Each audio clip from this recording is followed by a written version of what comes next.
Hello and welcome to big game of Basic Impetus 2 Grand Battles. We're going to be using the double army option, getting all the figures on the table. A slightly unusual video. I started using a video camera. You get some video clips to introduce it, and then we're back to the usual pictures going through the battle. So I hope you enjoy that, and here we go. Looking at figures. Okay, so you are Basic Impetus 2. Here's the army I am going to be playing is Early Imperial Roman, playing a grand battle, 2 commands. So there's the first command, quite small, that's the artillery. There's some heavy infantry, auxiliaries, and some skirmishers, and some archers protecting them. There's the cavalry. Am I in command of the cavalry? No, I am. Your cavalry. Chris is going to do the cavalry. You've got this hidden bonus card. Alright, so what we've got is the catafract option, plus 2 medium cavalry, 1 more, so auxiliaries are the light cav with javelins, 1 light foot, and there should be a skirmisher unit in here as well, and I need to rejig that. I must have 1 too many over there, I think. I'll just check that. Anyway, and here's the main thing, 5 lots of legionaries, 1 lot of auxiliary foot, a couple of skirmishers, here's the tough guys, the battering ram, and we're up against the Pontic, so I guess I should have gone Marion Roman to be a direct matchup, but it's pretty close. So this is a phalangite, so it's a pike army. Not sure exactly. Loads and loads of Thurephorai. Yeah, loads of light infantry Thurephorai. I see this is why you need all the. So I don't know exactly how they're going to be deployed yet. Here we are. Loads and loads and loads and loads. Looks like a real battle there, just strung out. Oh, there's the big pike blocks. So you get 1 per army, isn't it? And the grand battle's effectively 2 armies, isn't it? Yes. So it always feels like there should be more pikes in the pike army, doesn't it? It does, but you know, they're just a massive block of pikes, I suppose. yeah. Otherwise, you end up with all pikes and nothing much else, which you can do. There are a couple of armies with pikes. Okay, you can option it a bit. You can option it, but you just don't have much else after that. There we are. So we're still going to be 6x4 table, yeah? Yep. All right, we'll sort out the scenery and then let's see how it goes. Okay, so we ended up just 2 pieces of terrain rolled up. Got the hill here. Roger's got the woods over there. This deployment of the successors, I guess you call them. So that's Pontics. Pontics. What does that mean? Successor, isn't he? Is that right? No. Anyway, some sort of Macedonians, I think. Pontics. So if you know what Pontics are, you're fine, okay? Right, so there's 1 command. Loads of Thurephorai, light infantry, couple of skirmishers out front. 2nd command is a big pike block, some skirmishers in front, and some light infantry covering that wood, I guess. 3rd command over there is the cavalry. Now, I think because we deployed 2nd, we're expecting to put our cavalry over here. But Can I deploy them in the column? See you. All right. Oh, I see. I don't think you're going to squeeze in like that, Chris. No. Okay. Okay. No, you have to go behind him. You have to get out your way or something. Right. So we've tried a bit of a deceit, a bit of a mislead here. So Chris has split his command, a couple of cavalry there. This is our artillery command, holding this hill, ready to shoot away at the heavies. There's the heavy infantry. Well, we'll see how it goes with them now. The original plan was to pile in, but and they've been backed up with 2 lots of medium cavalry. So there's the battlefield. Alright, interesting. Well, I was thinking of putting the cavalry over there, so it was Roger's done, but Chris came up with the clever idea of sneaking around his side, so we'll see how that goes. Okay, so there's the battlefield as seen on the video. We've got the Romans on this side, that's me. I'm against the Pontic, and as you can see, there's a load of light infantry, Thurephorai, on this far right hand side facing us. And that large unit, I was a bit slow realising, are actually impetuous barbarians.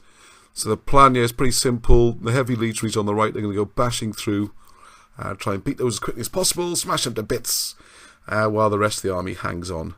And hopefully artillery has got plenty of chance to pop some stuff into those phalanxes. Haven't used artillery before, so thought we'd give it a go. Chris has brought cavalry round here. There's a nice sneaky one. The very tricky bit is they are a bit wedged in by the legionaries. So let's pop through these pictures quickly. Took them. There's the battlefield. Okay, so as you know, as you can see, that large group on the right, these are Galatians. That's their barbarian masses, and the bases are mostly light infantry, Thurephorai. There's the 2 blocks of pikes with some light infantry protecting those. The cavalry. Oops, sorry about that picture. Over to our side, the Romans. Just run around the table quickly. There's a load of legionaries. It's actually 5 units. That's a lot. 1 unit of the auxiliaries. Some light stuff with the cavalry wedged in behind. Up on the hill. There we have the artillery nicely posted. With just enough cavalry hanging on to hold that flank off. Yes, looking very weak. Just 1 light cavalry, the Moors, and the cataphracts. With some light infantry support. They're massively outnumbered. The one thing I would say, especially with the basic Impetus 2 no multiple moves, is that's going to take a long time, unless Roger really goes for it, it's going to take a long time to get around that side, even if he does really go for it. And hopefully we can win the battle before they get there. So there's a nice overview shot with this refused left flank. And we're about to pile up down the middle is the idea. So the first turn, as you see, the legionaries have moved up. And move to the side. See a little red disorder marker there, making some room for the cavalry to go pouring through. And immediately on the far left, you can see that Roger's cavalry is starting to wheel around as quickly as possible. He's got the Thurephorai going through the woods, which is going to slow them down a bit. I think that's a bit of a flaw with the basic Impetus 2, is that light infantry don't move very quickly through the woods. And the cavalry on the right, as you can see, we pushed them up through the gap in the legionaries. Want to get everything charging in as quickly as possible. And there's the electronic scoreboard at great expense. We're on to turn 2. As you can see, this right hand side, these are really annoying. No skirmishes on the far right. They've managed to get around the side of the cavalry and they're taking pot shots. And our infantry on the bottom right, which had to move out of the way, is now disordered. So let's spend a turn getting rid of the disorder. Or we got a whole load of legionaries chasing off one little skirmisher unit. We have some light infantry on the front, but they've got the same problem because they went sideways as well. So just a bit annoying. And we're piling up to try and get there as quickly as possible. You can see loads of legionaries just going up. We just want to engage as quickly as possible and get this over and done with before the rest of the army crumble. So you can see the Thurephorai coming through the woods. Cavalry looping down the left hand side. And trying to line up the artillery to get a decent shot here. We're on the hill. And especially large units, you get an extra dice and stuff. And the heavy infantry don't get their +1 on the cohesion test. So actually it turned out quite useful in this. The only tricky bit is trying to get a shot for them, because you have to shoot the nearest target, even if that's lousy skirmishes. Right, there we go. Zip on to turn 3. Spent too long on these early turns, just manoeuvring really. That picture might look a bit blurred and confusing. Don't worry, not missing anything. They're just starting to come to grips with each other. Skirmishes are exchanging some light fire in the centre, a bit of shooting on the right. But other than that, it's just manoeuvring at this stage. Although you might notice that I was a bit surprised here on the Pontic side. The pikes have not advanced at all. They're just going to sit there. I don't know what their plan is. Is a backstop once this lot is gone? Or why push those units forward? I think, if anything, the whole lot could have stayed back. What's happened? We've got half the army to beat up, and then the other half sitting at the back. So I'm not sure what the plan there was. Turn 4!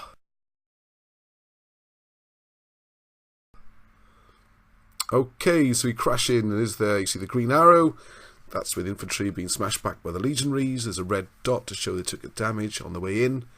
The legion on the other side are being shot up by those skirmishers, where the green marker, you'll see the numbers coming down.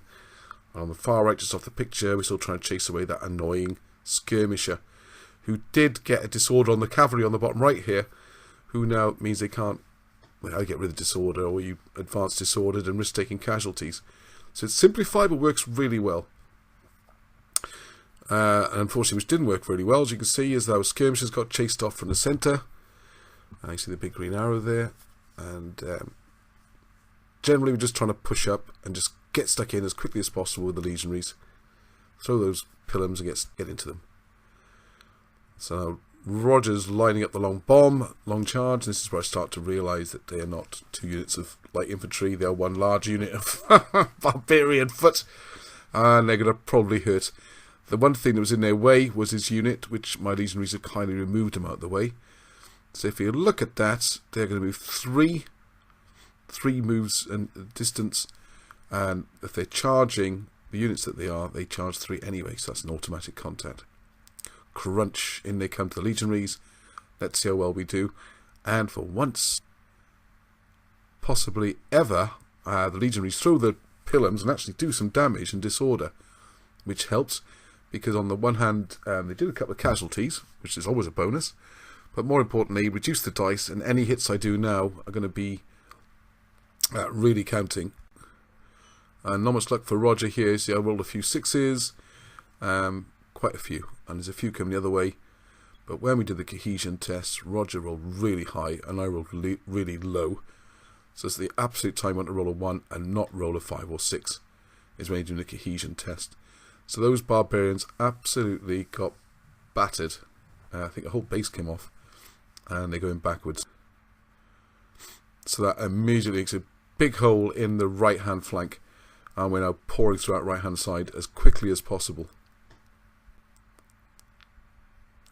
So meanwhile, in the sort of left of centre, you can see the skirmishers are being hit. They're valiantly trying to hold out. Really not trying to commit anything on this side of the battlefield. Chris and I are just holding off as long as possible, just to try and make this side last long enough for the other side to win the game. So we're on to turn 5, just whizzing through here. Oh, there's a little shot of what's going on the table. Those 4 young men there with a very rather nice setup for a samurai skirmish game. So a quick hello to the gents, and my ally Chris has now deserted me and joined in that game. I have to say, one of the great things about Basic Impetus 2 is a multiplayer game, really good. And I like people dropping in and out. We set up early, Chris joined in, played for a while. We assume he's fallen off his horse or something, and he's gone back to the other game. And to me that works great, and I like multiplayer games like that. People dropping in and out, you haven't got to stay the whole time. It adds to the fun, risk to commander role, as it were. Alright, so we're on to turn 6 back in our game. As Chris would say, he's done his bit. He's done the strategic genius, and now just left me to finish things off. But it's not that simple, because the left now is starting to get hit. They are starting to come through. The cavalry are outgunned or outnumbered, and they're going to have a bit of a hands full there, trying to keep the cataphracts safe. And the Moors are out the front, outnumbered by 2 to 1 with light cavalry shooting at them. And Roger's elected to stand off and just shoot. I didn't get much luck at all there. They didn't actually manage to hit for a good few turns, which kept our guys in the game. As you can see, they're still there, and Chris has been very patient, sitting back on his hands, and on the right starting to run through. The centre, those pike blocks are still a long way away, and we're still trying to wangle it so the artillery can start shooting into them. So I'm just going to rush out with some stuff. Well, there's the fancy way of displaying turn 6. And there's the battlefield. Just described that. Won't do it again. Okay, so left in this situation now, as you can see, the light cavalry come all the way around the flank. The ones with the red jackets, the bottom of the screen there. And they're going to start picking on the Moors, who are getting outnumbered 2 to 1 and shot up. The light infantry's holding out against the heavy cavalry there, and some skirmishers. So this flank could collapse very quickly. And not really sure what to do there. So, not being as patient as Chris, I've charged in, because we've now disordered. And the thinking is, well, with that other unit in their flank, that's a zone of control on them, they can't rally, they're always going to be disordered. Or if we charge out anyway, become disordered, so let's just do it now. Take the +1 for charging, and take our chances. And that didn't quite go so well. They got wiped out. Very quickly indeed. So now the cataphracts looking very exposed, because they're not very good at chasing down light cav, and only light infantry protecting them on their flank. So I guess we'll start there a bit long. So the auxiliaries are coming running across to the centre to try and clear out this area a bit. Main thing trying to do is get some clear shots. The artillery start hitting those pike blocks, which are finally coming into the game, and the lights are finally getting through the woods. So on the right hand side, it's just charge now. One of the frustrating things which comes up in a minute is the skirmishers got tangled up with the enemy skirmishers, which blocked everyone from coming through, which is a bit frustrating. I think I'll have a look at that rule. I think until skirmisher duel can stop heavy infantry marching through. And what it's meant is that the legionaries in the centre just can't get piling through to try and win this battle. Although on the far right, they did finally track down those annoying skirmishers, which effectively took 1 unit of auxiliaries, 1 unit of legionaries, and a unit of cavalry out of the game for most of the game. Skirmishes in this basic Impetus 2 don't do a lot of damage, but they cause an enormous amount of disruption if you use them well. Something I haven't got the hang of yet, and Roger certainly has. So on this left-hand flank, you see the cavalry gone piling into the... Well, actually, just stopped just short of the skirmisher battle there. And the skirmishers are holding up that light infantry. And you can see that light infantry now come in front of the artillery to try and clear that out the way. Just clear some space, a bit like clearing the ruck in rugby, so that the artillery can start pounding. And the cataphracts, well, what they do, damned if they do, damned if they don't. At least if they charge, they get their charge bonus and try and do some damage. But this flank is starting to look very dicey. Yep, so you can see that the green arrow there is the retreat marker. That was the light infantry trying to hold that flank of the cataphracts. And they lost the cavalry, which came charging in. So the cataphracts are really isolated on their own. And that command, a little bit of danger of breaking now. Oh, there's a horrible picture, sorry about that. But on the right hand side, what it shows is the legionaries are really starting to stomp through now. We finally, as you can see, yeah, middle of the screen, that skirmisher battle is still going on. Enormous frustration. And we're really just trying to break through that centre. But as the legionaries come through, they are destroying things. I mean, they really are pretty tough. To give you an idea, on the first round, if you got a fresh unit with your pilums, you get an extra 3 dice. And that's only once per game. But then it's 6 dice plus 2 charge bonus. So it's 8 dice when you're charging. But as I always say in Impetus, the key thing to remember is not so much the damage you put out. As long as you do 1 damage, they're rolling. That's not so important. The key thing is your VBU, because they're saving against a 6 and a heavy infantry, so a 7 really. So even if you get hit, as long as you don't roll 6s, you're very unlikely to take casualties, which makes them very tough. And the game system works really well. And you see the legionaries are ploughing through the centre again. And we're trying now. So much of that light infantry has been broken on the right, and the large unit of barbarians. They're hoping to break that command. And the way the multiple command works, if your command breaks, all those VDUs count as coming off your total to break in the army. Which I'm not very keen on that, because armies become very fragile. You lose a couple of units in one place, one command breaks, the whole army's gone. But that's the way the game's played, so it's all about trying to break that command now. So you can see you're just trying to reinforce the centre. Actually, I think that's the skirmisher battle still going on, yes. Yep, I can see it still there. As you can see, the red dot, my skirmishers are disordered. The other ones are still there. And there's no rule for moving through them or pushing the melee or anything. We'll try to get the cavalry around the side and charge them in the flank just to get rid of them. See, the problem is they're only throwing a couple of dice each because they're very weak. So unless you get a hit, the melee just continues and it's a draw for 0 on both sides. So a little bit unsatisfactory as those legionaries are blocked. And we're over to our outrank scoreboard again, and it's turn 7. So a lot happening in that turn. And I hope you can see from this how the battle has gone pretty much as we planned it. The right flank's come wheeling around and through. The left flank is just hanging on as best as possible. And you've got some light infantry trying to clear space in front of the artillery so they can start popping into that pike blocks. Who, to be honest, have got no intention of really fighting frontally. And finally, we get the result we want in the middle. The light infantry gone in. They got a resounding success in the melee and knocked the enemy flying backwards, which now does open the line of fire to start putting artillery into the pikes. Unfortunately, the cavalry. So what can you do? As the cataphracts is sitting ducks there, getting shot to pieces slowly. Me being what I am as well, we'll give them a charge. Right, so finally, the red splashes there, or the explosion, because actually it was the Roman skirmishers who died, and I didn't care as long as someone just got out the way or died or something. So now the legionaries go ploughing through the middle, and as you can see at the top, there's not much of that command left. Now this was a measure. I mean, look at that.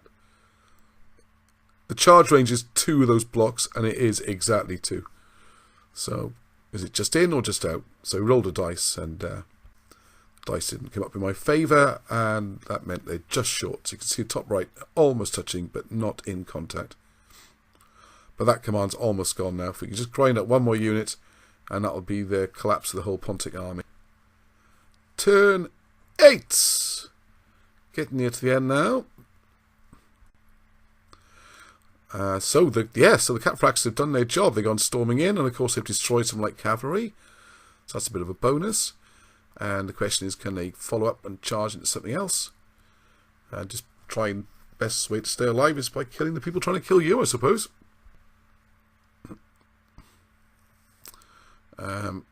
Yes, the archers. This is interesting actually, because the archers get a defensive fire against cavalry if they charge from the frontal. What you do is, for most archers, you roll a 4, 5, or 6, and you get around to shooting if you pass the roll. And longbows get a 3, 4, 5, and 6, so a bit better at defensive fire. So Roger managed to turn things a bit so the cavalry actually hit them in the flank and not to the front. It cost him a turn, but did avoid the incoming shooting, and they're in retreat, but they're not broken. And this is quite crucial, because I've got to look at my overall break position as well now, especially for the cavalry command. So the legionaries, with that skirmisher melee out the way, have finally managed to push through, and they've done the damage to break that command up in the top right hand corner. And the legionaries in the middle are getting damaged, but they can take it. And those pike blocks are being hit now by the artillery, but really they're pretty tough. Don't need to take them on, just avoid them, I think is the best.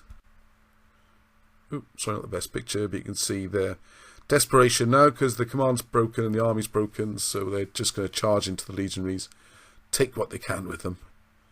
Turn 9, and this will be the end of the game. Unfortunately, the cavalry on the left take just as much damage to break, but that doesn't affect the overall break of my army, because actually the Romans have lost very little. A couple of light units, I think, and that's about it. And the cavalry now, so as I always say, you don't really want to be a cavalry in my armies. You never seem to last. You get plenty of glory, though. As you can see, they're outnumbered 3 units to 1, and they're going to go down fighting, but down they went. And that's that. So it's I think the game probably took a couple of hours, 2.5 hours, something like that. I've done a short report. It's been a break. I want to let everyone know I'm still here, still playing games, just haven't much chance to record things with life and work and whatever, children. But plenty more in the bag and some more to come. And please leave your comments. Hope you enjoyed it. Keep rolling.